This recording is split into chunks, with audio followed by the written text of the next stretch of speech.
അയ്യോ ചേട്ടാ, ചേട്ടനെ ഇപ്പൊ സിനിമയിലൊന്നും കാണുന്നില്ലല്ലോ, എന്നാ പറ്റി? അതെങ്ങനെയാടാ, ഇപ്പോഴത്തെ സിനിമയിലെ നായകനും നായിക മാത്രം മതിയല്ലോ. പിന്നെ നിന്നെപ്പോലെ ചില പൊട്ടക്കൂട്ടുകാർ. അച്ഛനില്ല, അമ്മയില്ല, അമ്മാവനും ഇല്ല. ഞാൻ പിന്നെ എങ്ങനെ അഭിനയിക്കാനാ? ചേട്ടൻ അങ്ങനെ അങ്ങ് പുച്ഛിക്കരുത്. ഇപ്പൊ മുത്തശ്ശി ഗത എന്ന് പറഞ്ഞൊരു സിനിമ വരുന്നുണ്ട്. അതിൽ അപ്പനുണ്ട്, അമ്മയുണ്ട്, മോനുണ്ട്, മോളുണ്ട്, അമ്മാവനുണ്ട്, അമ്മായിയുണ്ട്, 2 അമ്മൂമ്മമാരുണ്ട്. ഇതൊന്നും പോരാനിട്ട് കുറെ മുത്തശ്ശന്മാരും കുറെ മുത്തശ്ശിമാരും. അതിന്റെ ട്രെയിലർ നിന്റെ കയ്യിലുണ്ടോ? ട്രെയിലർ ആണോ? അതെ അതെ. പിന്നുണ്ടോന്നോ? ഇന്ന് ഇന്ത്യ നേരിടുന്ന ഏറ്റവും വലിയ പ്രശ്നം എന്താണെന്ന് എനിക്കറിയാം. ഒരു ചില്ലി ബീഫ്. എന്തോന്നാ പട്ടിണിയല്ലേ? Grand parents. അതാരാ? മുത്തശ്ശി. മുത്തശ്ശിയോ? അതെന്ത് സാധനം?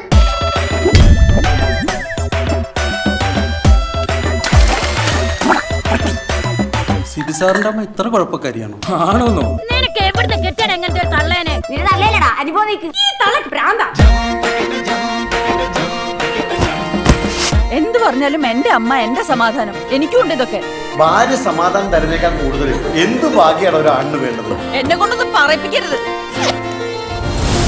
ഈ അമ്മേനെയും ഭാര്യനെ ഒരു വീട്ടിൽ താമസിപ്പിക്കുന്നവന് ഒരു സ്പെഷ്യൽ ജൂറി പുരസ്കാരമെങ്കിലും കൊടുക്കണം.